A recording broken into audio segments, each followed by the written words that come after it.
हमारे चारों ओर फैले हुए इस विराट और अद्भुत तारामंडल तथा इस विशाल और अति सुंदर प्रकृति को देखने के बाद हमारा अंतर्मन गहन विचारों में डूब जाता है और सोचता है कि आखिर ये जगत कैसे बना और कौन है इस विशाल और अद्भुत विश्व का रचयिता। पुरातन काल से हम मानव उस अद्भुत सृष्टि रचयिता को मंदिर, मस्जिद, चर्च आदि में ढूंढ रहे हैं और उसके इस अद्वितीय ब्रह्मांड की संरचना को जानने के लिए विज्ञान भी बहुत समय से गहन संशोधन कर रहा है।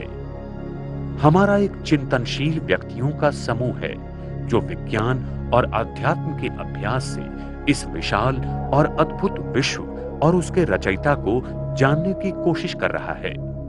हमने चिंतन और ध्यान के द्वारा जो अनुभव और खोज की है वो इस छोटी सी फिल्म में हम संसार को बताना चाहते हैं। इस फिल्म में जो भी बातें बताई और दिखाई गई हैं वो हमारी अपनी सोच प्रणाली है, इसलिए दिखाए गए विचार और बातें अगर किसी के विचारों और बातों से मिलती होंगी तो वो सिर्फ एक संयोग हो सकता है। ये कहानी हमारे अंतर जगत और बाह्य जगत की अद्भुत यात्रा है। समय की कमी के कारण हर एक विषय को संक्षिप्त रूप में समझाया गया है।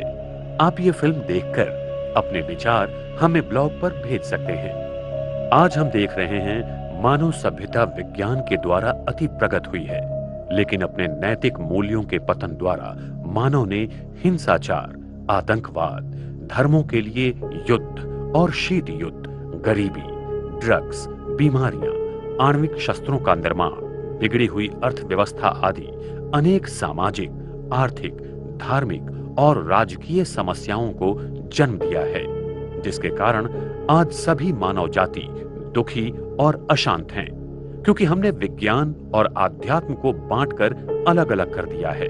लेकिन वो तो एक ही सिक्के के दो पहलू हैं।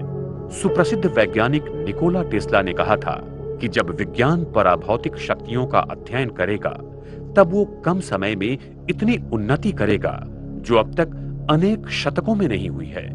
लेकिन आज के वैज्ञानिक पराभौतिक शक्ति को न मानने के कारण विश्व के अंत के प्रश्नों में उलझ गए और उन्हें सही मात्रा में इस विश्व और उसकी प्रणालियों का ज्ञान नहीं हो रहा है। जिस दिन हम मनुष्य इस पराभौतिक शक्ति और ईथर शक्ति का अध्ययन करेंगे तब हम इस संसार को स्वर्णिम युग में परिवर्तित कर सकते हैं। 20वीं शताब्दी के शुरुआत में इस महान वैज्ञानिक ने दुनिया को ईथर शक्ति से आविष्कार कर अनेक संशोधन और उपकरण खोजकर बहाल किए। उनकी इच्छा थी कि सारी मानव जाति इन यंत्रों के द्वारा प्रकृति की इस ईथर की मुक्त ऊर्जा को उपयोग में लाए। समय के निष्पक्ष हाथों ने विज्ञान के उन सत्यों को सामने लाया है जो सत्य हजारों सालों से छिपाए गए थे। इस फिल्म द्वारा फिर से आध्यात्म और विज्ञान का संगम होकर ये विश्व सुखमय बनने के कार्य में मदद करेगा। आज समस्त मानव जाति ऊर्जा के लिए भारी मात्रा में तेल, कोयला, गैस आदि का उपयोग कर इस पृथ्वी के वातावरण को दूषित कर रही है और साथ साथ इसी ऊर्जा की दौड़ में दुनिया में अनेक युद्ध और कूटनीतियां होकर संसार में दुख एवं अशांति बहुत मात्रा में बढ़ गई। आज मानव अपने आधुनिकीकरण द्वारा इस धरती के पर्यावरण में हर साल 40 अरब टन कार्बन डाइऑक्साइड फेंक रहा है। इसके कारण पृथ्वी का सरासरी तापमान हर साल बढ़ रहा है और पृथ्वी के भूभाग से 60 मील ऊंचाई पर ओजोन वायु का नीले रंग का परत है, उसमें बड़े बड़े छेद आ रहे हैं। इस हरित गृह परिणाम के कारण दक्षिण और उत्तरीय ध्रुव की बर्फ पिघल रही है और सागर के पानी का स्तर बढ़ रहा है। आज दुनिया में अनेक तूफान, सुनामी, चक्रवात और भूचाल आदि ज्यादा संख्या में आ रहे हैं। दुनिया का 96% बर्फ इन दोनों ध्रुवों पर जमा है और अगर ये सारा बर्फ पिघल गया तो समुद्र की ऊंचाई 300 से 400 फीट बढ़ सकती है, जिससे दुनिया भर में समुद्र किनारों पर बसे सारे शहरों का विध्वंस हो सकता है। मानव अपने गलत कर्मों द्वारा पृथ्वी के पर्यावरण का नाश कर रहा है। वर्तमान समय सारी दुनिया में 50,000 से भी ज्यादा आणविक बॉम्ब होने की संभावना है। एक ही टी-जार बॉम्बा नामक बॉम्ब से विश्व के बड़े से बड़े शहर का पूरा विध्वंस हो सकता है। इस आणविक शस्त्रों पर अब तक 5,000 अरब डॉलर्स जितना खर्च हो चुका है और भी खर्च हो रहा है। साथ साथ दुनिया भर के भूवैज्ञानिकों ने यह पता लगाया कि पृथ्वी की चुंबकीय शक्ति कम होती जा रही है। अमेरिका के सरकारी पर्यावरण विज्ञान सेवा संस्थान द्वारा दिए गए निबंधानुसार सन 1835 से 1985 तक पृथ्वी के चुंबकीय क्षेत्रों के अध्ययन द्वारा ये निष्कर्ष निकाला गया कि पृथ्वी की चुंबकीय शक्ति प्रति वर्ष 5% कम होती जा रही है। गणितीय अध्ययन द्वारा भूवैज्ञानिक कहते हैं कि इसी रफ्तार से अगर चुंबकीय शक्ति कम होती जाएगी तो आने वाले कुछ ही सालों में वो बहुत कम हो जाएगी, जिस कारण पृथ्वी के ध्रुवों में परिवर्तन आने की संभावना है। पृथ्वी का चुंबकीय क्षेत्र अनेक बार बदल चुका है और इसके सबूत भूवैज्ञानिकों को अंटार्कटिका महासागर के गहरे भूतल में मिले हुए हैं। पृथ्वी की चुंबकीय शक्ति कम होने के कारण दुनिया भर में भूकंप और सुनामी ज्यादा मात्रा में आ रहे हैं। ये सारी घटनाएं भविष्य में आने वाली विशाल सृष्टि परिवर्तन की निशानियां हैं। अब सृष्टि के परिवर्तन के लिए विश्व की अनोखी योजना कार्यान्वित होती दिखाई दे रही है। ब्रह्मांड में सृष्टि चक्र के आदि बिंदु के सानिध्य में 108 दिव्य शक्तियां सक्रिय हैं और ये शक्तियां संपूर्ण विश्व में व्यापक गुप्त रीति से परिवर्तन कर रही हैं। अब परिवर्तन का वो समय आ पहुंचा है, क्योंकि परिवर्तन ही इस सृष्टि का अविनाशी नियम है। संसार की हर चीज को सतो, रजो और तमो इन अवस्थाओं से गुजरना पड़ता है।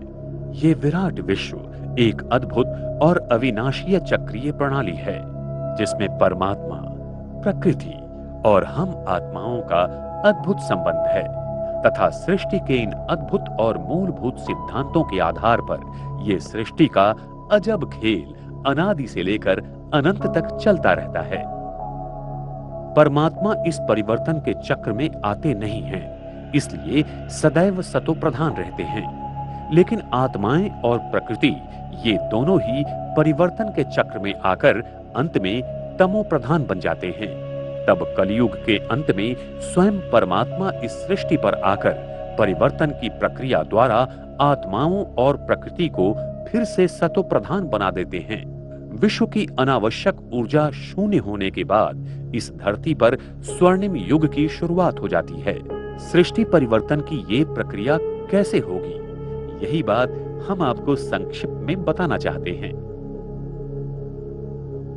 इस परिवर्तन की अद्भुत प्रक्रिया को जानने के लिए हमें स्वयं को जानना होगा कि हम कौन हैं, हम कहां से आए हैं, ईश्वर कौन है, वो कहां रहता है, इस ब्रह्मांड और पृथ्वी की रचना कैसी है, इसके रहस्यमय गणित और नियम क्या हैं, स्वर्णिम प्रकाशमान ईथर क्या है, एकात्मता दैवी भूमितीय क्षेत्र क्या है, सृष्टि चक्र क्या है, आदि आदि अनेक प्रश्नों के उत्तर हमें खोजने होंगे।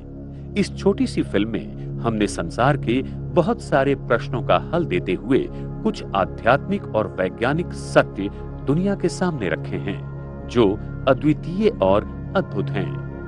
हम कौन हैं? Who are we? वास्तव में हम ये भौतिक शरीर नहीं हैं जो विनाशी है। हम एक अविनाशी प्रकाशमय आत्मा हैं जो अजर, अमर और अति सूक्ष्म है।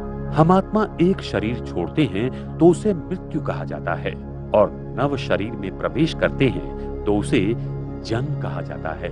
जब हम आत्मा इस देह का त्याग करते हैं तब वही ईथर शक्ति जो हमारी आत्मिक शक्ति का मुख्य अंग है, शरीर से हमारे साथ निकल जाती है और ये शरीर मृत हो जाता है। हम आत्माएं अपने पवित्रता की शक्ति द्वारा हमारे डीएनए पर प्रभाव डालते हैं और हमारे कर्मों के अनुसार हमारे डीएनए की संरचना होती है, जिससे फिर हमारे शरीर का निर्माण होता है।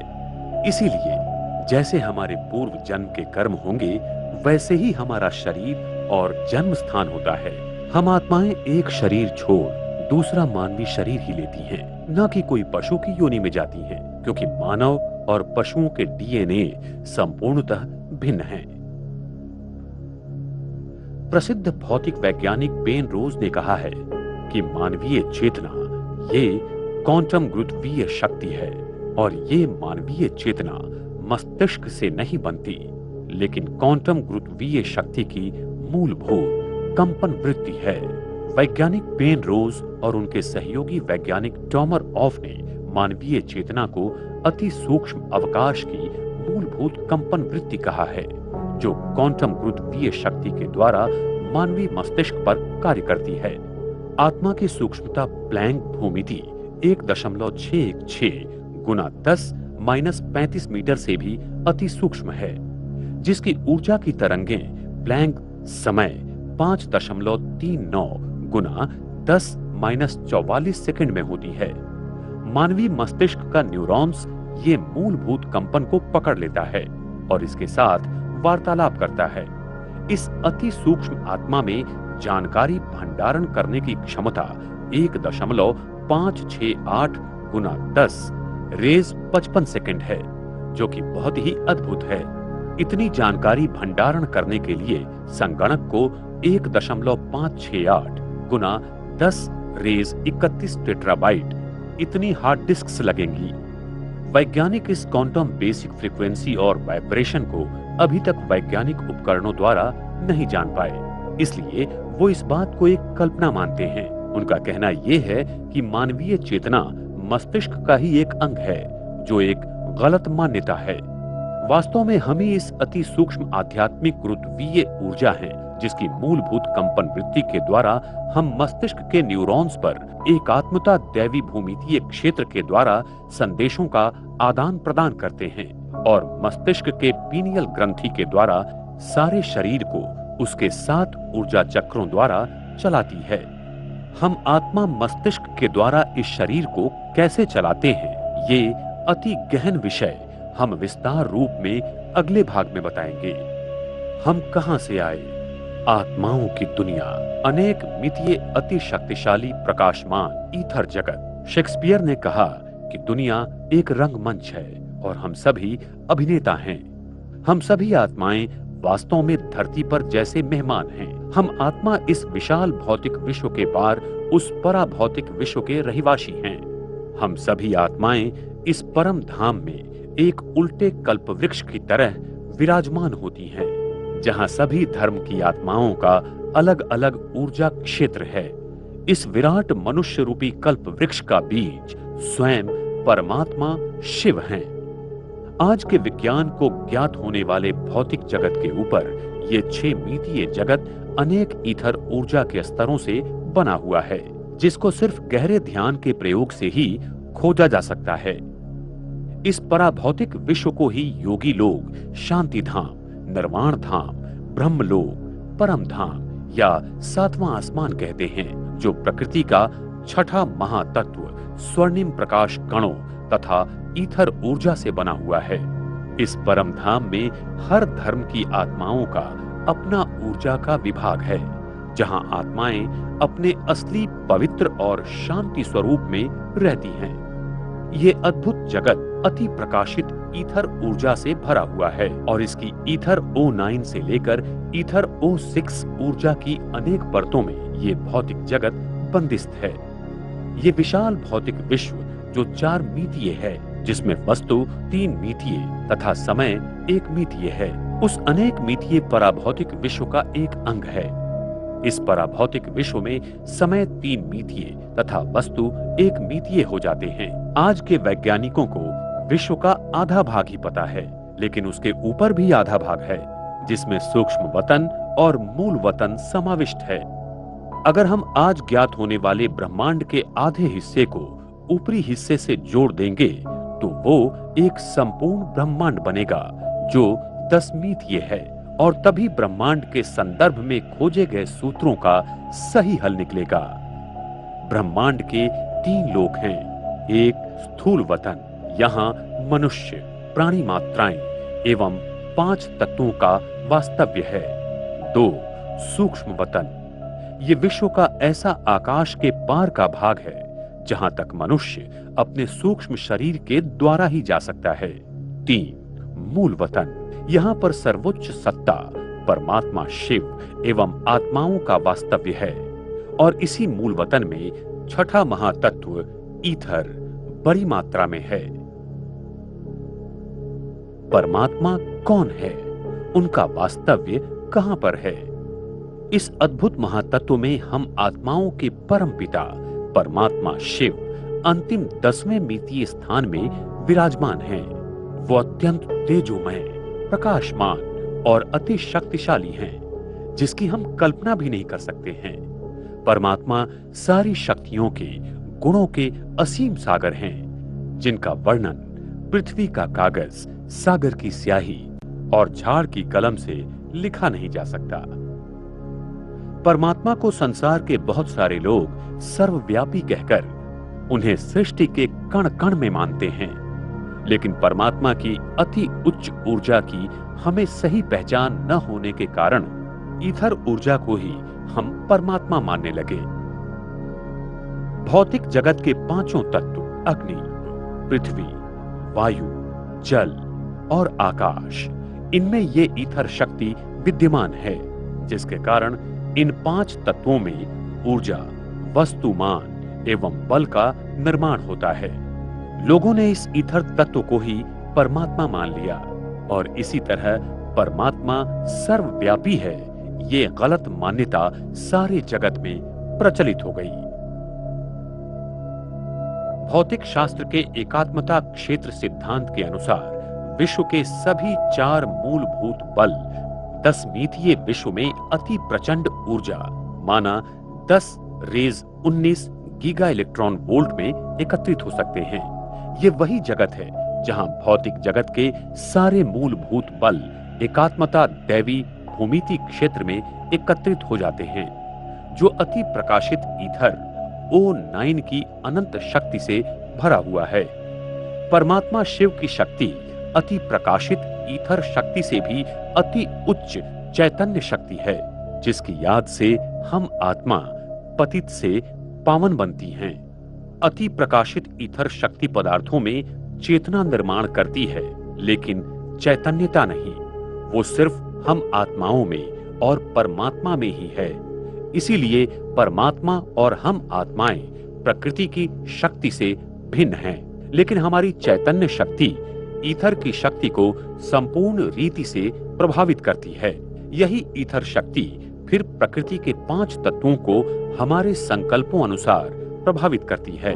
परमात्मा में प्रकृति को अधिकतम अनावश्यक ऊर्जा से शून्य अनावश्यक ऊर्जा में परिवर्तन करने की शक्ति है, जो वैश्विक चक्र के अंत में प्रकाशमान ईथर की शक्ति से दैवी भूमिति की संरचना द्वारा सारे ब्रह्मांड को फिर से सतो प्रधान अवस्था में लाता है। विविध धर्मों में परमात्मा के प्रति अनेक मान्यताएं हैं, लेकिन अंततः सभी धर्मों में उसे वैश्विक प्रकाश के स्वरूप में ही माना गया है। अनेक धर्मों में परमात्मा के प्रति दी हुई मान्यताएं कुछ इस प्रकार हैं। हिंदू धर्म, मुंडका उपनिषद में कहा गया है, दीप्तिमान कमल के हृदय में ब्रह्मा का निवास स्थान है, जो प्रकाशों का प्रकाश है। हिंदू धर्म में शिव परमात्मा को निराकार ज्योतिर्लिंग के स्वरूप में या पिंडी के रूप में पूजा जाता है। इस्लाम धर्म, पवित्र कुरान में कहा गया है, अल्लाह स्वर्ग और पृथ्वी का प्रकाश है। क्रिश्चियन धर्म, बाइबल में कहा गया है, मैं इस जगत में प्रकाश के स्वरूप में आया हूं। बौद्ध धर्म, धम्मपद में कहा गया है, बुद्ध का तेज लगातार चमक रहा है। सिख धर्म, आदि ग्रंथ में कहा गया है, परमात्मा सत्य है और सबका प्रकाश है। नेविवू अमेरिकन विश्वास, काबालया का गाना में कहा गया है, दैवी प्रकाश मेरे लोगों पर है। अफ्रीकन विश्वास, ट्राइबल अफ्रीकन में कहा गया है, परमात्मा सूरज है जो सारे जगह में प्रकाश फैलाता है। जुडेइज्म, सालमज में कहा गया है, परमात्मा मेरा प्रकाश है। जिससे मुझे डरना चाहिए। टेवोज्म, परमात्मा प्रकाशमय ऋषि है जो सभी की सेवा करता है। ईथर ऊर्जा, परा प्रकृति का छठा महातत्व। प्रकृति 5 तत्वों से बनी हुई है, जैसे अग्नि, पृथ्वी, वायु, जल और आकाश। इन सभी तत्वों में प्रकृति का छठा तत्व ईथर सब में मिला हुआ है, जिसकी मात्रा पृथ्वी तत्व में कम तो आकाश तत्व में सबसे ज्यादा है। इसलिए आकाश तत्व को ईथर भी कहा जाता है, लेकिन यह मान्यता गलत है। ईथर 2 प्रकार के होते हैं। एक स्वयं प्रकाशित के स्वरूप में है, जो परम धाम का स्थायी स्वरूप है। दूसरा ईथर ऊर्जात्मक तत्व से बना हुआ है और इस जगत के 5 तत्वों में मिला हुआ है। इसी ईथर शक्ति को हम प्राण वायु, जीवन बल इत्यादि नामों से जानते हैं। द्वापर युग के आरंभ से करीब 2000 साल तक ये प्रकृति के सभी मूलभूत पदार्थ इस ईथर से बने हुए हैं। ईथर ही वो ऊर्जा व प्रकृति की शक्ति है जिससे सारा जगत चलायमान एवं गतिशील है। वास्तव में ईथर का स्वरूप अत्यंत सूक्ष्म है, जिसे प्लैंक मैक्स की भाषा में विश्व का अंतिम भूमितीय क्षेत्र कहा जाता है, जिसकी माप 10-35 मीटर की है। विज्ञान अब तक 10-20 मीटर तक का ही मापन उपकरणों द्वारा कर सकता है। उसके आगे इस अति सूक्ष्म तत्व को विज्ञान नहीं समझ सकता, इसलिए उसे कल्पना मानते हैं, और यही विज्ञान की सबसे बड़ी भूल है। ईथर को विज्ञान की भाषा में पुंजीय निर्वात ऊर्जा कहते हैं, जिसकी घनता 1 क्यूबिक सेंटीमीटर में 5.16 गुना 10⁻93 ग्राम क्यूबिक सेंटीमीटर है। अगर हम इस ब्रह्मांड की सारी आकाश गंगाएं, तारामंडल और ग्रहों आदि को अगर 1 क्यूबिक सेंटीमीटर में भर देंगे तो इसकी घनता 5.16 गुना 10⁻55 ग्राम क्यूबिक सेंटीमीटर तक हो जाती है। इसका मतलब 1 क्यूबिक सेंटीमीटर के ईथर में सारे ब्रह्मांड की दृश्य पदार्थों से भी अधिक 10 गुना 38 शून्य जितनी ऊर्जा विद्यमान है, जो अति भव्य और अति शक्तिशाली है। 1 क्यूबिक सेंटीमीटर की ईथर में इतनी शक्ति है जिससे हम पृथ्वी पर फैले विशाल सागर के पानी का वाष्पीकरण कर सकते हैं। आप कल्पना कीजिए कि सारे विद्यमान जगत में ईथर की शक्ति कितने असीम स्वरूप में फैली हुई है। वो शक्ति अनंत ही है। तो जिस ईथर शक्ति से सारा ब्रह्मांड चलता है, वही शक्ति या बल इन 5 तत्वों में समाई हुई है। उसे विज्ञान ने नहीं मानने के कारण उन्हें भौतिक क्षेत्र के एकात्मता सिद्धांत के समीकरण सूत्र नहीं मिल रहे हैं। बिना ईथर के अस्तित्व के विज्ञान सृष्टि के अद्भुत रहस्यों को तथा एकात्मता सिद्धांत को नहीं खोज सकता। यही ईथर प्रकृति के तत्वों के साथ एक एकात्म भूमितीय क्षेत्र के माध्यम से काम करता है, न कि एकात्म क्षेत्र के समीकरणों में। प्रकृति का गणित भूमिति में है, न कि बीज गणित में। ईथर को दैवी भूमिति की माध्यम से जाना जा सकता है, जिसकी खोज द्वापर युग के आरंभ में हुई थी, और अनेक प्राचीन सभ्यताओं ने इसका उपयोग कर अनेक अद्भुत वास्तुशिल्पों का निर्माण किया था, जैसे इजिप्ट के पिरामिड्स, ईस्टर आइलैंड, माया संस्कृति के पिरामिड्स आदि आदि। उन्हें पता था कि पृथ्वी की ईथर को ग्रहण करने की क्षमता कम हो रही है, इसलिए उन्होंने पृथ्वी के ले लाइन पर इन पिरामिड्स, मंदिरों आदि ईथर ऊर्जा को खींचने वाली वास्तुशिल्पों का निर्माण किया था, जिससे पृथ्वी को वो ईथर शक्ति मिल सके।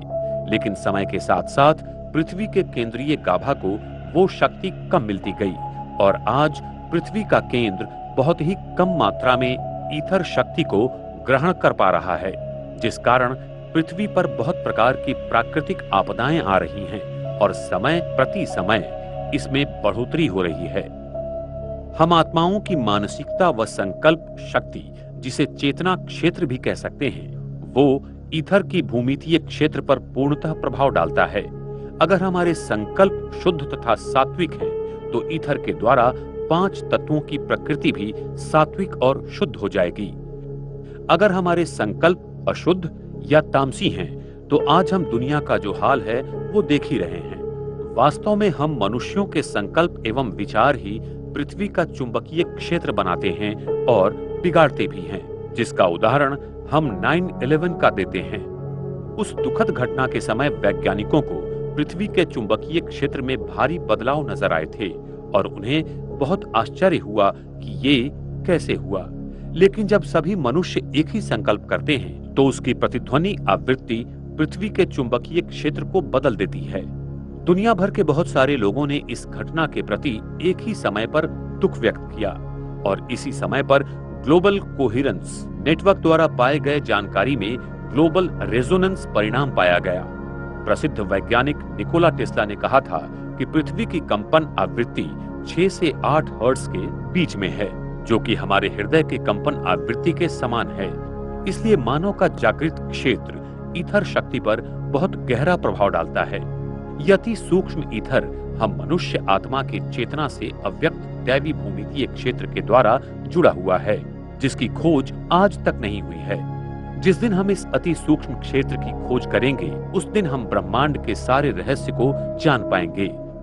प्रकृति में ईथर 4 स्वरूप में 5 तत्वों पर कार्य करता है, जिससे सारा ब्रह्मांड और सजीव सृष्टि कार्यरत है। 1. सौम्य ऊर्जा ईथर, जिसका स्वरूप रेडियल एक्सपेंसिव सेंट्रीफ्यूगल के रूप में है, जो प्रकंपनों की जैविक बलों को एकत्रित करता है, जिससे पृथ्वी जैविक जीवों का निर्माण करती है। 2. प्रकाशमय ईथर, इसका स्वरूप भी रेडियल एक्सपेंसिव सेंट्रीफ्यूगल के रूप में है, जो प्रकृति के पदार्थों को दृश्यमान बनाता है। ये पशु पक्षी और मानव में देखने की क्षमता का निर्माण करता है। प्रकृति के प्रकाश कणों की गति और ऊर्जा को ये नियंत्रित करता है। 3. रासायनिक ईथर, इसका स्वरूप सक्शनल कॉन्ट्रैक्टिव सेंट्रीपीटल का है, जो प्रकृति की सभी क्रिया प्रक्रियाओं की संरचना में सुसंगति लाता है। 4. जीवन ईथर, इसका स्वरूप भी सक्शनल कॉन्ट्रैक्टिव सेंट्रीपीटल जैसा है और वो वस्तु के ऊर्जा और उसके आसपास के अवकाश को एकत्रित करता है। प्रकृति के 5 ही तत्वों की शक्ति का 7 रूपों में ऊर्जाकरण बिखरा हुआ होता है। जैसे विद्युत चुंबकीय शक्ति का ऊर्जाकरण प्रकृति में गामा किरणों से लेकर रेडियो वेव तक दिखाई देता है। प्रकृति के 4 मूलभूत बल हैं, जैसे गुरुत्वीय बल, अणु का तीव्र बल, दुर्बल बल और विद्युत चुंबकीय बल आदि ईथर के इन्हीं चारों ऊर्जा स्वरूपों का परिणाम है। ईथर की शक्ति से हम प्रतिगुरुत्वीय क्षेत्र का भी निर्माण कर सकते हैं, जिससे हम पृथ्वी के ऊपर और इस धरती पर कहीं भी बिना ईंधन के घूम सकते हैं। यही ईथर सारे ब्रह्मांड में 99.99% व्यापक है। सारे दृश्यमय वस्तुमान इस ब्रह्मांड में सिर्फ 0.01% है, जो हमें इन नेत्रों से दिखाई देता है। ये रचना अजब और गजब है। इस सृष्टि की और उसके भूमितीय सिद्धांतों की इसी ईथर से प्रकृति बनती है, तो अवकाश प्रकृति का निर्माण करता है, न कि प्रकृति अवकाश का निर्माण करती है। लेकिन आज विज्ञान सिर्फ प्रकृति का ही संशोधन कर रहा है। जिस दिन विज्ञान ईथर पर संशोधन करेगा, उस दिन हमें सृष्टि के सारे अद्भुत नियम और शक्तियों का ज्ञान होगा। एकात्मता दैवी भूमितीय क्षेत्र, दैवी या ईश्वरीय भूमिति प्रकृति के 5 तत्वों की अपनी एक भूमिति संरचना है। भौतिक जगत के 5 तत्व पृथ्वी, जल, अग्नि, वायु और आकाश को 5 प्लेटोमिक्स भूमिति के रूप में जाना जाता है। प्राचीन सभ्यता और संस्कृति में इसे दैवी भूमिति के रूप में देखा गया है। द्वापर युग की शुरुआत में इन 5 तत्वों की एक ही एकात्मता दैवी भूमिति संरचना को जानने की कोशिश की थी। जैसे जीवन का फूल, फ्लावर ऑफ लाइफ की संरचना में विश्व की 13 वर्तुलाकार प्रणालियों के नियमों की निर्माण की संरचना देखी जा सकती है। इसी संरचना में वेसिका पीसीस, मेटाट्रॉन्स क्यूब तथा ट्री ऑफ लाइफ आदि प्राकृतिक भूमिति की संरचना देखी जा सकती है। ये चिन्ह संसार के सभी प्राचीन संस्कृति की कलाकृति में पाए जाते हैं। इन्हीं चिन्हों द्वारा पिरामिड जैसी संरचना से मानव ने ईथर शक्ति को जीवन में संचालित करने का प्रयत्न किया था। संगीत के 7 स्वर इसी दैवी भूमिति से निर्माण होते हैं। इस ब्रह्मांड की प्रतिध्वनि आवृत्ति ओम की ध्वनि में है। प्रकृति के 5 तत्वों की मूलभूत भूमिति संरचना एक दूसरे के साथ फिबोनाची और गोल्डन रेशियो द्वारा पदार्थों का निर्माण तथा क्रिया प्रक्रिया करती रहती है। वर्तमान समय में मनुष्य ने खोजे हुए सारे मूल द्रव्य की संरचना प्रकृति की इस दैवी गुण भूमिति द्वारा सिद्ध की जा सकती है। इसका परिचय 1980 में वैज्ञानिक रॉबर्ट ने किया था, लेकिन आधुनिक विज्ञान ने इसे मानने से इनकार किया। हम आत्माओं का चेतना भूमितीय क्षेत्र है जो ईथर से दैवी भूमिति द्वारा कार्य करता है। इस सृष्टि में जो ऊर्जात्मक ईथर है वो O6 के प्रकार का है। परम धाम में जो ऊर्जाशील ईथर है वो स्वयं प्रकाशित ईथर है जो O9 के प्रकार का है, जिसकी दैवी भूमिति संरचना अत्यंत महीन और अति शक्तिशाली है। सृष्टि की ये अति सूक्ष्मता अति भव्य और अद्भुत है। ये विराट विश्व, परमात्मा, हम आत्माएं और प्रकृति की अद्भुत कार्य प्रणाली एक ही अद्वितीय दैवी भूमिति द्वारा कैसे कार्य करती है और ये अद्भुत अनादि खेल आदि से अंत तक कैसे चलता रहता है, इस रहस्य को हम अगली बार विस्तार से जानेंगे। ब्रह्मांड की संरचना। प्रसिद्ध वैज्ञानिक निकोला टेस्ला ने कहा है कि अगर आप विश्व को जानना चाहते हो तो ऊर्जा, आवृत्ति और कंपन के बारे में सोचो। इस विशाल भौतिक विश्व के पार पराभौमिक विश्व जो प्रकृति का छठा महातत्व स्वर्णिम प्रकाश कणों तथा ईथर ऊर्जा से बना हुआ है। इस छठे महातत्व या पराभौतिक जगत को विज्ञान की भाषा में प्रति तत्व कहते हैं और ये अद्भुत महातत्व इस विराट भौतिक विश्व को इस शुभ्र विवर द्वारा जोड़ा हुआ है। ये शुभ्र विवर इस अद्भुत और अति शक्तिशाली विश्व का द्वार है जिसमें सारे ब्रह्मांड को घुमाने की विराट शक्ति है। ये शुभ्र विवर इस सारे ब्रह्मांड का गुरुत्वीय केंद्र है जिसकी ईथर ऊर्जा से ये विद्यमान ब्रह्मांड चक्रीय गति में निरंतर घूमता रहता है। अभी इसकी गति घड़ी की दिशा में है। पृथ्वी के ऊपर बने कृष्ण विवर के कारण हम हर रात सारे तारामंडल को घड़ी की विरुद्ध दिशा गति में घूमते हुए देखते हैं। सारे ग्रह, तारामंडल पृथ्वी के ऊपर एक दिन में निरंतर परिक्रमा करते रहते हैं। इसी प्रकार से इस पृथ्वी के 13 चक्रीय ऊर्जा केंद्र है जहां से पृथ्वी के चुंबकीय केंद्रीय गाभा में ईथर ऊर्जा का प्रवाह होता है और पृथ्वी की इस चुंबकीय शक्ति का प्रभाव सारे प्राणी मात्राओं एवं प्रकृति के 5 तत्वों पर पड़ता रहता है। इसीलिए पृथ्वी की चुंबकीय शक्ति में होने वाली नैसर्गिक आपत्ति का ज्ञान प्राणी मात्राओं को पहले से ही हो जाता है। सारे ब्रह्मांड के 108 ऊर्जा केंद्र बिंदु हैं जो ध्रुवीय तारा के साथ साथ जुड़े हुए हैं, जिससे सारी ईथर ऊर्जा ब्रह्मांड की तारा मंडलों को मिलती रहती है और वो कार्यरत रहते हैं। ब्रह्मांड के हर तारों का ध्रुवीय तारा के साथ सूक्ष्म संबंध होता है और शुभ्र विवर से ध्रुवीय तारा को शक्ति मिलती है जिससे ये सारा तारामंडल पृथ्वी पर निरंतर घूमता रहता है। ये विश्व गोडल विश्व की तरह है जिसमें हर कण एक पूरे समय का चक्र लगाकर अपने पूर्व स्थान पर आ जाता है। पृथ्वी के ऊपर घूमता हुआ आकाश तत्व ये सारा ब्रह्मांड चक्रीय गोडल विश्व की तरह है और जिसमें गुरुत्वीय शक्ति और शक्तिपुंज सूक्ष्म रूप में एकत्रित बंधायमान होकर चलते रहते हैं। प्रकृति की ये संरचना अत्यंत जटिल और अद्भुत है। ये चक्रीय गोडल आइंस्टाइन के क्षेत्रीय समीकरणों का एक अनुकूल उत्तर है।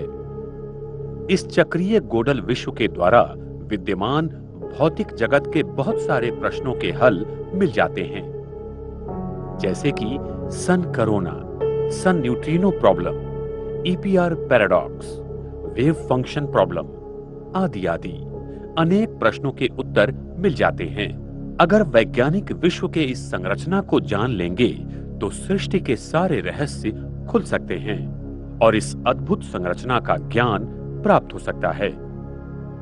इस 4 मितीय विश्व के पार 5 से 10 मितीय विश्व के ऊर्जाओं का शक्तिशाली आवरण है, जिसमें ये विद्यमान जगत बंदिस्त है।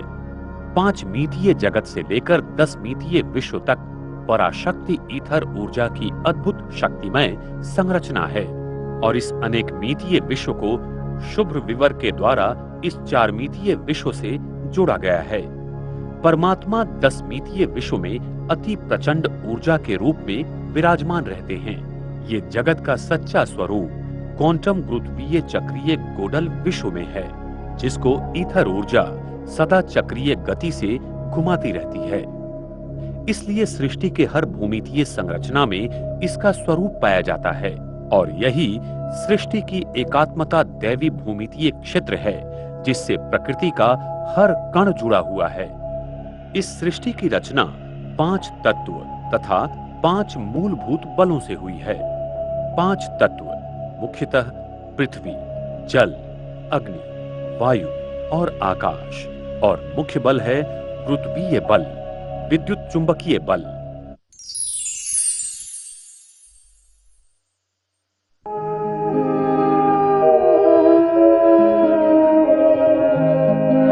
शांति की शक्ति से शांति जग में लानी है। शांति की शक्ति से शांति जग में लानी है।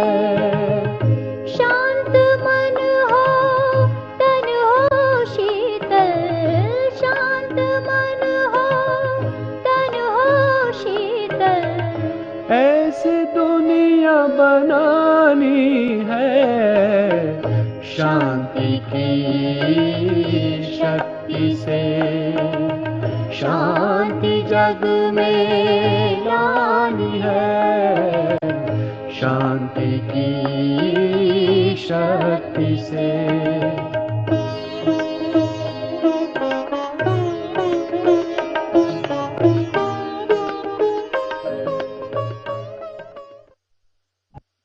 पांच मूलभूत बलों से हुई है। 5 तत्व मुख्यतः पृथ्वी, जल, अग्नि, वायु और आकाश, और मुख्य बल है गुरुत्वीय बल, विद्युत चुंबकीय बल, अणु के क्षीण बल तथा तीव्र बल, और अंत में ईथर बल। वर्तमान समय में वैज्ञानिक सृष्टि के अणु, रेणु और इसके भी अति सूक्ष्म कणों की रचना और उनके बलों की कार्यप्रणाली पर संशोधन कर रहे हैं। आज कणीय भौतिक शास्त्र के द्वारा वैज्ञानिक मूलभूत कणों की संरचना के माध्यम द्वारा इस विश्व की एकात्मता क्षेत्र सिद्धांत को ढूंढ रहे हैं। उन्हें लगता है कि शायद इन सभी कणों का कोई मूलभूत कण होगा या इन वैश्विक बलों का भी कोई एक सर्वोच्च बल होगा। अगर हम विश्व की इस एकात्मता क्षेत्र सिद्धांत के गणित समीकरणों को जान लेंगे तो विश्व का आदि, मध्य, अंत या उसके ऊपर नियंत्रण किया जा सकता है। इसी उद्देश्य से महान वैज्ञानिक अल्बर्ट आइंस्टाइन ने 30 साल तक इसी सिद्धांत पर संशोधन किया और आज दुनिया भर के वैज्ञानिक पिछले 60-70 साल से इसी भौतिकी सिद्धांत पर कार्य कर रहे हैं। सृष्टि के मूलभूत कणों का वर्गीकरण 5 तत्वों के रूपों में नहीं कर रहे हैं और इन्हीं 5 तत्वों के कणों में अद्भुत भौतिक संरचना बनी हुई है। उन सभी संरचना की एक एकात्मता दैवी भूमितीय क्षेत्र है जो सारे कणों को व तत्वों को जोड़कर रखता है, जिससे ये सारा ब्रह्मांड चलता रहता है। वैज्ञानिक इस एकात्मता दैवी भूमितीय क्षेत्र को मानते नहीं, इसलिए वो सृष्टि के इस अद्भुत एकात्मता दैवी भूमितीय क्षेत्र सिद्धांत को खोज नहीं पा रहे हैं। वास्तव में कोई एक मूलभूत कण नहीं है, वह कोई एक मूलभूत बल नहीं है। इस ब्रह्मांड का एकात्म भूमिति क्षेत्र ईथर के आकार के कणों में सजा जाता है। इसी भूमिति क्षेत्र में विश्व के सारे कणों और बलों की एक अद्भुत संरचना छिपी हुई है और उन्हीं संरचना के गणितीय सिद्धांतों पर ये विद्यमान जगत कार्यरत रहता है।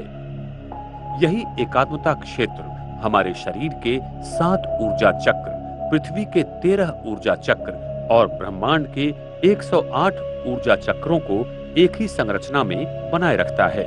और जब जब ये संरचना बिगड़ जाती है, उसमें अनावश्यक ऊर्जा बढ़ने लगती है, तब स्वयं परमात्मा अपनी इस ध्रुवीय ईथर शक्ति से सारे ब्रह्मांड को फिर से नए में परिवर्तित कर देता है। पृथ्वी की संरचना।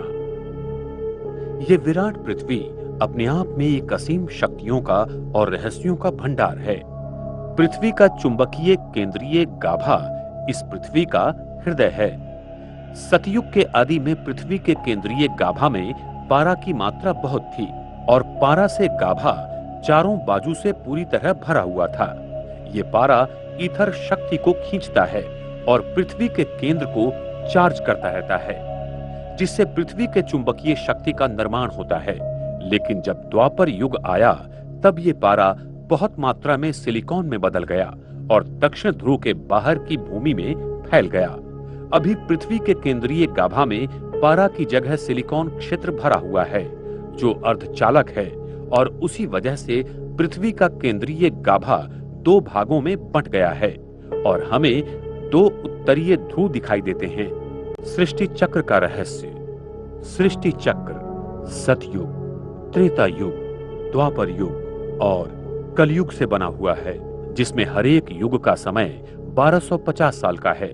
सतयुग और त्रेता युग मिलाकर 2500 साल का जो समय है, उसे स्वर्ग, और द्वापर युग और कलयुग मिलाकर 2500 साल का जो समय है, उसे नरक कहा जाता है।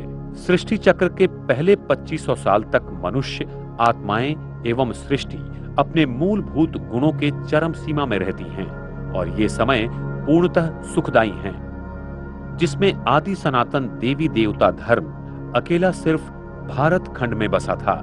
लेकिन द्वापर युग से अनेक धर्मों और खंडों का निर्माण होकर धीरे धीरे मनुष्यों और सृष्टि के गुणों में गिरावट आती गई। अभी का समय सृष्टि परिवर्तन का छोटा सा युग संगम युग कहलाता है। इसी संगम युग में स्वयं परमात्मा भारत भूमि पर माउंट आबू में आकर मनुष्य तन ब्रह्मा का आधार लेकर इस सृष्टि का परिवर्तन कलयुग से सतयुग में करते हैं, और अभी ये कल्याणकारी संगम युग भी पूरा हो रहा है। सारे विश्व का इतिहास तथा भूगोल इन चारों युगों से चक्रीय गति से 5000 वर्ष हूबहू गुजरता रहता है। प्राचीन सभ्यता इसे मानवता का वैश्विक समय चक्र कहती थी। संपूर्ण विश्व का नीचे और ऊपर का हिस्सा जोड़ने से विश्व चक्रीय आकार का मिलेगा। विश्व का चक्रीय होने से ही विश्व में होने वाली सारी प्रक्रियाएं चक्रीय हैं, जैसे कि पानी का चक्र, पर्यावरण चक्र, खड़क चक्र, कार्बन चक्र, अन्न चक्र, नाइट्रोजन चक्र, ऋतुओं का चक्र, सूर्यमंडलीय चक्र, दिन और रात का चक्र, पृथ्वी के गाभा की गति का चक्र, एशियन डीसी विद्युत शक्ति का चक्रीय वहन, और प्रकाश भी चक्रीय गति में ही अपना मार्ग पूर्ण करता है। विश्व चक्रीय होने के कारण सारी प्रक्रियाएं चक्रीय गति से चलती हैं, और इसीलिए समय भी चक्रीय है, न कि सीधी रेखा में। इसी तरह युगों का भी चक्र है, जिसमें 5000 साल पूरा होने पर पुनरावृत्ति होती है। ये विराट सृष्टि चक्र परमात्मा, आत्माएं और 5 तत्वों की प्रकृति से बना हुआ है, और ये तीनों इस विश्व में ऊर्जा के रूप में विद्यमान हैं। थर्मोडायनामिक्स के पहले नियम के अनुसार संपूर्ण विश्व अगर ऊर्जा से बना हुआ है, तो इस विश्व का न तो कभी निर्माण हुआ और न ही कभी नष्ट होगा, सिर्फ इसमें परिवर्तन आएगा। विश्व की आयु मुख्यतः कार्बन डेटिंग पद्धति से तय की जाती है। इस विश्व की आयु हजारों न कि लाखों या करोड़ों साल है। इसके प्रमाण पृथ्वी के विद्युत चुंबकीय क्षेत्र का पूरा आयुर्मान 5000 साल है। शीशा से यूरेनियम में रूपांतरण करीबन 5000 साल में होता है। वैश्विक बाढ़ 5000 साल पहले हुआ था। हमारे पास इतिहास सिर्फ 5000 साल का ही मौजूद है। समुद्र में न तो भारी मात्रा में कीचड़, न ही सोडियम पाया गया है। जीवाश्म रेडियोधर्मिता के द्वारा भूशास्त्रीय आयुर्मान को कुछ ही सालों का पाया गया है। जब सृष्टि में मनुष्यों एवं प्रकृति के पांचों तत्वों के गुणों का पतन होता है तो हर 5000 साल के बाद विश्व का परिवर्तन होता है। इसीलिए विश्व की आयु सिर्फ 5000 साल ही है, न कि लाखों करोड़ों साल। सारे विश्व का इतिहास तथा भूगोल इन चारों युगों से चक्रीय गति से 5000 वर्ष हूबहू गुजरता रहता है। सतयुग। इस सृष्टि के प्रारंभ में हम सारी आत्माएं अपने स्वर्णिम ईथर ऊर्जा से भरपूर परम धाम घर में संपूर्ण शुद्ध स्वरूप में रहती थी। तब परम धाम का केंद्रीय गुरुत्वीय बल शून्य रहता है, साथ साथ पृथ्वी का भी केंद्रीय गुरुत्वीय बल शून्य रहता है। इस पृथ्वी पर तब हम आत्माएं देवी देवताओं के पवित्र स्वरूप में रहते थे। सारे विश्व पर श्री लक्ष्मी श्री नारायण का राज्य था। इसी अति प्रगत सतयुगी संस्कृति को आज लोग अटलांटिस एवं मारिया आदि नामों से ढूंढ रहे हैं और प्राचीन संस्कृतियां जैसे माया, इजिप्ट आदि में इनके बारे में लिखा हुआ है। सतयुग की आदि में परम धाम की ईथर ऊर्जा पृथ्वी पर शुभ्र विवर के द्वारा निरंतर फैलती रहती है, जिससे सारा ब्रह्मांड एक अलग स्वर्णिम कणों द्वारा प्रभावित और तेजोमय रहता है। इस ईथर ऊर्जा की अखंड प्रवाह के कारण इस पृथ्वी पर जीव सृष्टि अपनी अति सतोप्रधान अवस्था में रहती हैं। तभी आकाशमंडल और भूमंडल का गुरुत्वीय केंद्र एक ही दिशा में होने के कारण सूर्य और चंद्रमा पृथ्वी पर सरल दिशा में घूमते थे, जिससे चंद्रमा हर रोज पूर्ण रूप से दिखाई देते थे, न कि कोई कला के रूप में। ये सारा नजारा सतयुग और त्रेता युग में 2500 वर्ष तक सदा चलता रहता है। हमारी कुंडलिनी शक्ति हमारे सहस्र चक्र में सदा विराजमान थी, क्योंकि हमारी मानसिक स्थिति आत्म अभिमानी थी। इस स्थिति के कारण हमारे अंदर इथर शक्ति का प्रवाह ध्रुवीय तारा के द्वारा निरंतर था और सारा तारामंडल हमारे संकल्पों पर चलता था। सतयुग के आदि में पृथ्वी में पारा की मात्रा बहुत थी और पृथ्वी का केंद्रीय गाभा पारा की इसी चारों बाजू से पूरी तरह भरा हुआ था। ये पारा ईथर शक्ति को खींचता है और पृथ्वी के केंद्र को चार्ज करता रहता है, जिससे पृथ्वी में चुंबकीय शक्ति का निर्माण होता है। सागर पृथ्वी के सारे भूभाग पर चक्रीय तालाब की तरह फैला हुआ था, जो अभी दक्षिण ध्रुव के उस पार भी है, और सागर इतना गहरा भी नहीं था। हर जगह उस भूतल को हम देख सकती हैं। इतना सागर का पानी स्वच्छ, शुद्ध और पारदर्शक था। इस युग में हम मनुष्य आत्माओं की सतो प्रधान अवस्था के कारण प्रकृति हमारे आदेशों पर चलती थी। सतयुग के पुष्पक विमान टेस्ला कॉइल की प्रणाली पर ईथर ऊर्जा द्वारा चलते थे और वो हमारे संकल्प द्वारा नियंत्रित किए जाते थे। वहां पर सोने के महल होंगे जो कि हीरों से जड़े हुए होंगे। वहां पर विज्ञान अपनी सतो प्रधान की चरम सीमा पर था। सतयुग में दो प्रकार के खनिज पत्थर होते हैं, एक किम्बरलाइट और दूसरा लिम्प्रोलाइट, जिसमें बहुत प्रकार के हीरे पाए जाते हैं। इनमें प्रकाश की किरणें अनेक रंगों में परिवर्तित तथा उत्सर्जित करने की क्षमता बहुत ज्यादा है। इन्हीं हीरों द्वारा सतयुग के स्वर्णिम महलों में अनेक प्रकार के रंगों की रोशनी रहेंगी और इन हीरों से निकलने वाली किरणों का रंग हम अपने संकल्प द्वारा नियंत्रित या परिवर्तित कर सकते हैं। सतयुग में प्रकाश कणों की प्रकाश कोण डायनेमिक होती है, जिसके कारण जब विश्व महाराजन संकेत करेंगे कि दिन, तो सूरज की प्रकाश कणों का प्रकाश शंकु 180 अंश कोणीय में खुल जाएगा और सारी धरती पर एक ही समय दिन होगा। और जब रात का संकल्प करेंगे तब सारी पृथ्वी पर रात होगी। लेकिन उस समय चंद्रमा पर पड़ी हुई सूरज की किरणों का प्रतिबिंब धरती पर आएगा और चंद्रमा हर दिन पूर्ण रूप में रहेगा। चंद्रमा की किरणों का प्रकाश शंकु का कोणीय नियंत्रण भी हमारी संकल्प शक्ति द्वारा होगा। सतयुग में हमारा डीएनए 12 तंतुओं का बनेगा, जिससे हमारा शरीर अति सुंदर शक्तिशाली और सूक्ष्म शक्तियों से भरपूर होगा, जिससे हमारी आयु 150 साल होगी और हम बूढ़े नहीं होंगे। हम अपनी इच्छानुसार शरीर को त्याग देंगे। हमारे मस्तिष्क पर तेजोमय वलय सदा रहेगा। इसीलिए मंदिरों में देवताओं के आगे दिए जलाते हैं, क्योंकि उनकी आत्म ज्योति सदैव जलती थी। वहां काम विकार से कोई भी रचना नहीं होती है। सतयुग में प्राणियों की रचना मैग्नेटिक फील्ड के रूप में खिलौनों के रूप में होगी और वो बहुत सुंदर और सात्विक होंगे। हम मनुष्य आत्मा सतयुग से लेकर त्रेता युग तक सदैव आत्मिक स्वरूप में 2500 वर्ष तक शुद्ध पवित्र स्वरूप में थी। सतयुग की प्रगत वैज्ञानिक संरचना तथा तकनीकी के बारे में हम आपको अधिक विस्तार में अगले भाग में बताएंगे। द्वापर युग।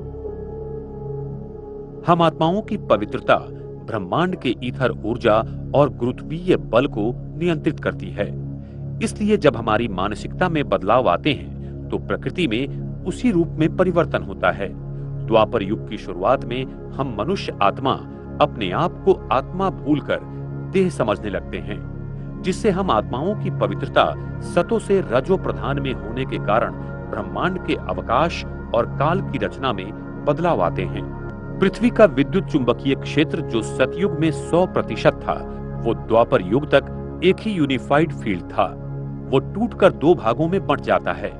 द्वापर युग से पृथ्वी पर ईथर शक्ति का स्रोत कम होना शुरू हो जाता है और इसकी आंतरिक संरचना बदलना शुरू हो जाती है। पृथ्वी केंद्रीय गाभा की शक्ति धीरे धीरे कम होना शुरू हो जाती है, जिससे द्वापर युग की शुरुआत में जियोलॉजिकल और इकोलॉजिकल परिवर्तन आना शुरू हो जाते हैं। परम धाम का मध्य गुरुत्वीय केंद्र जो शून्य था, वो हम आत्माओं की आत्मिक शक्ति के कारण पृथ्वी के मध्य गुरुत्वाकर्षण में बदल जाता है। इस परिवर्तन को समानांतरित करने के लिए परमात्मा को सूक्ष्म लोक का निर्माण करना पड़ता है। उसी समय आकाश तत्व में शुभ्र विवर के नीचे कृष्ण विवर का निर्माण हो जाता है और इस सूक्ष्म लोक में परमात्मा स्वयं आकर बस जाते हैं। द्वापर युग में पृथ्वी के मोनोपोल का 2 ध्रुवों में परिवर्तन होने के कारण पृथ्वी के शक्तियों का केंद्रीयकरण बिखर जाता है और वो 13 चक्रों में बंट जाता है, जो आज संसार में अलग अलग जगह पर है। और उसी चक्रों द्वारा पृथ्वी की शक्ति का संचार इस प्राणी जगत में होता रहता है। इन चक्रों का ज्ञान हम आत्माओं को द्वापर युग में हुआ था और हमने अपनी आत्मिक शक्ति से ये जान लिया था कि पृथ्वी की इन चक्रों को अगर ईथर ऊर्जा से हम चार्ज करेंगे तो पृथ्वी पर प्राकृतिक आपदाएं कम होंगी। इसलिए हमारी प्राचीन सभ्यताओं ने पिरामिड आदि का निर्माण किया, जिसके कारण वो ईथर ऊर्जा इस धरती को मिल सकी और धरती में ऊर्जा का संतुलन बना के रखा।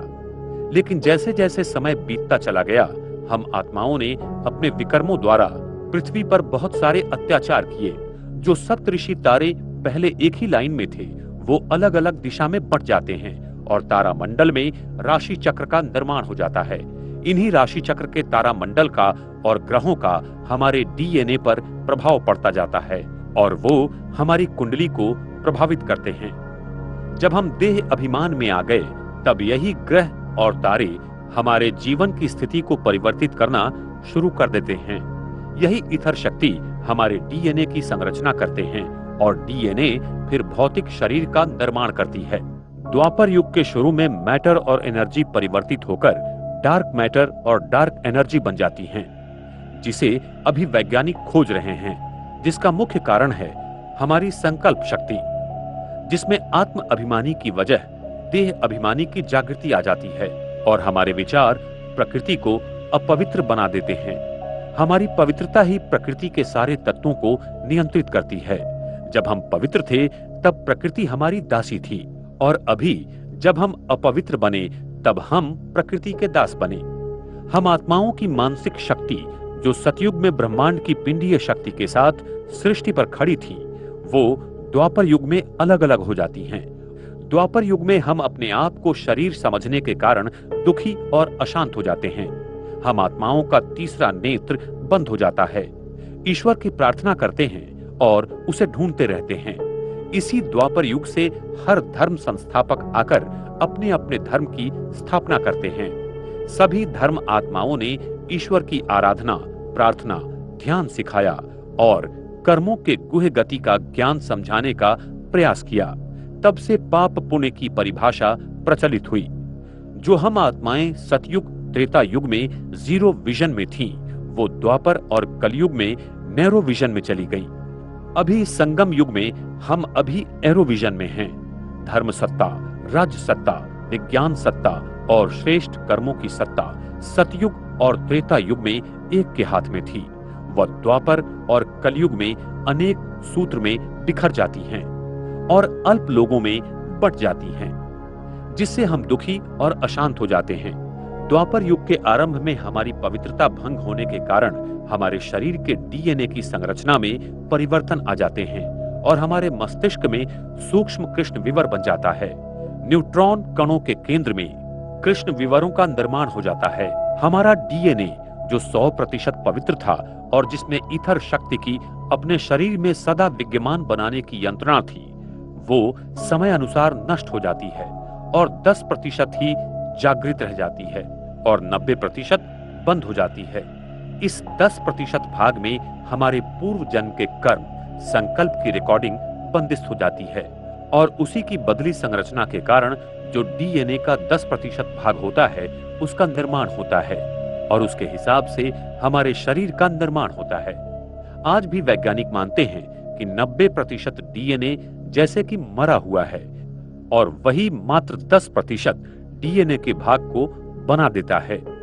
कलयुग। कलयुग के अंतिम समय पर स्वयं परमात्मा 1936 में इस भारत भूमि में साकार प्रजापिता ब्रह्मा के तन में प्रवेश करते हैं और उनके द्वारा इस सारे ब्रह्मांड के आदि, मध्य और अंत के कर्मों का ज्ञान देते हैं, जिसे दिव्य अवतरण कहा जाता है।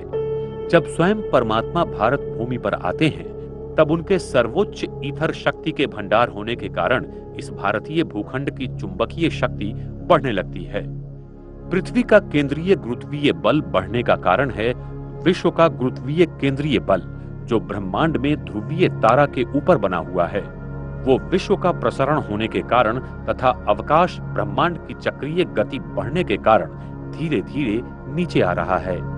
ये ध्रुवीय तारा आने वाले समय में पृथ्वी के बहुत करीब आ जाएगा, जिसके कारण उसकी स्वर्णिम प्रकाशमान ईथर ऊर्जा से प्रकृति के मूलभूत ऊर्जा का बहुत बड़ा परिवर्तन होगा। इस अति प्रकाशित ईथर ऊर्जा की शक्ति से पृथ्वी के चुंबकीय गाभा के बीच का विद्युत विरोधक द्रव्य पिघल जाता है, जिससे सारी पृथ्वी की चुंबकीय शक्ति में परिवर्तन आ जाएगा।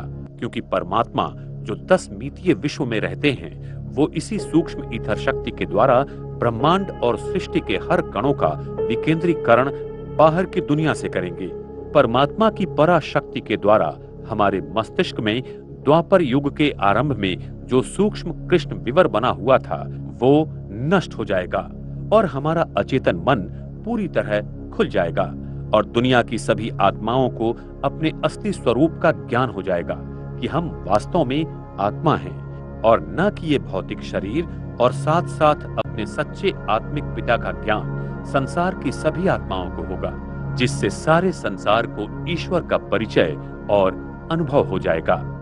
अभी ध्रुवीय तारा नीचे आने के कारण ब्रह्मांड के मध्य भाग में आकाश तत्व फैल रहा है, जिसके कारण ये विश्व प्रसरण होता हुआ नजर आता है। आकाश गंगा एक दूसरे से अधिक दूर जाती दिखाई दे रही है। तारों का दूर जाना प्रकाश की स्पेक्ट्रम से पता चलता है। अभी प्रकाश की तरंगों में रेड शिफ्ट इसी के कारण मिल रही हैं। ध्रुवीय तारा की गति हमारे मानसिकता की पवित्रता पर आधारित होती है। ये ब्रह्मांड अनादि है, इसका न कभी निर्माण हुआ है और न ही कभी अंत होगा। सिर्फ ब्रह्मांड का परिवर्तन ही होता है। ये अति शक्तिशाली ईथर O9 ईश्वर का अपना पारसमणि है, जो अति सूक्ष्म दैव भूमि के संरचना के द्वारा सारे तत्वों को शुद्ध रूप में लाता है। प्रकृति का हर भौतिक कण अपनी पूर्ण ऊर्जा स्वरूप में आ जाएगा। प्रकृति के इस तमो प्रधान से सतो प्रधान अवस्था के परिवर्तन को हम विनाश के रूप में देखेंगे, लेकिन वास्तव में ये विनाश नहीं है, ये स्वर्णिम सृष्टि की संरचना का उदय है। मनुष्य आत्माओं की पवित्रता इस ब्रह्मांड की ग्रेविटी को नियंत्रित करती है।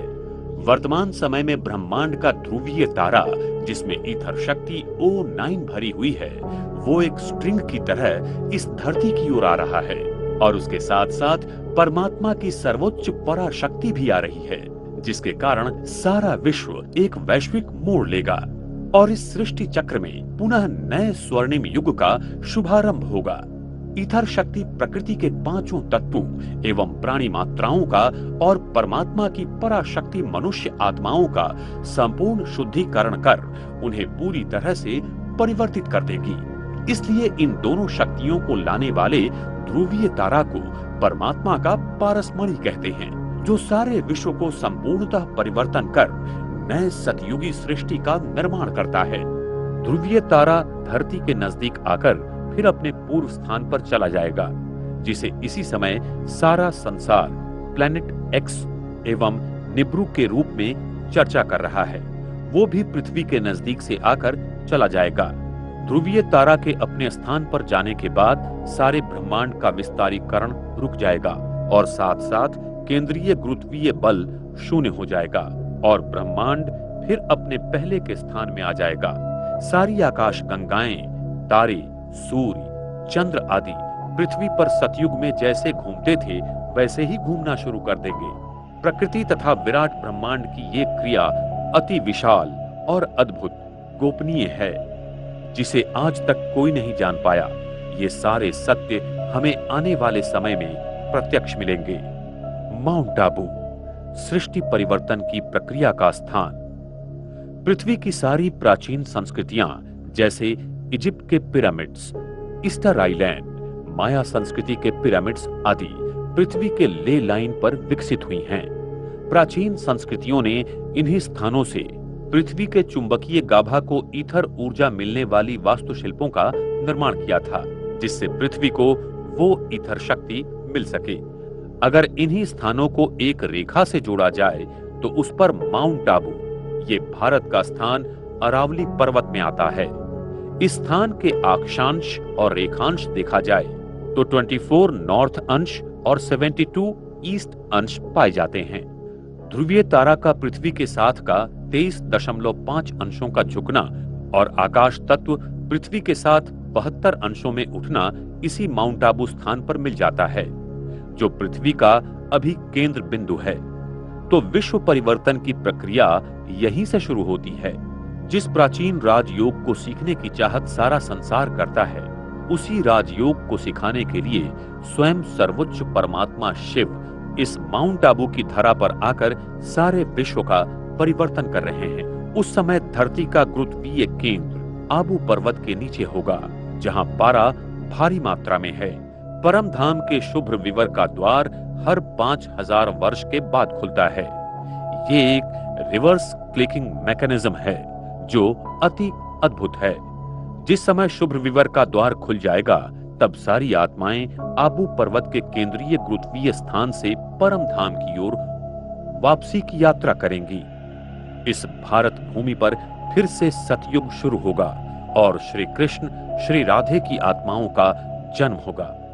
सृष्टि की फिर से हूबहू पुनरावृत्ति होने लगेगी। ये सृष्टि हर 5000 वर्ष के बाद हूबहू घूमती रहती है। ये एक अद्भुत और अति गृह रहस्य सिर्फ परमात्मा हमें बता सकते हैं। इस भारत भूमि पर स्वयं परमात्मा का दिव्य अवतरण पिछले 78 साल से हो रहा है, जो कि एक बहुत अद्भुत और दिव्य घटना है। लेकिन वर्तमान समय में मानव अपने इंद्रियों और सुख साधनों में इतना खो गया है कि वो इस सत्य को बार बार ठुकरा देता है। अंत में वो आत्माएं जिन्होंने परमात्मा को पहचाना और उसके कहने पर अपना जीवन व्यतीत किया, उसे आने वाले स्वर्णिम सृष्टि में परमात्मा देवी देवताओं के स्वरूप में ईश्वरीय जीवन बहाल करेगा। वर्तमान समय में स्वयं सभी आत्माओं के पिता परमात्मा मनुष्य आत्माओं को आने वाली नई सृष्टि का उपहार देने आया हुआ है। इसलिए हरेक आत्मा अपना उपहार उस परम पिता परमात्मा से लेकर स्वयं को ईश्वरीय शक्ति से भरपूर करे, जिससे इस पृथ्वी पर आने वाली स्वर्णिम सृष्टि में वो जाने के लायक बन सके तथा ईश्वर के इस महान कार्य में सहयोगी बनकर आने वाली स्वर्णिम सृष्टि का निर्माता बनकर अपना भाग्य बनाए।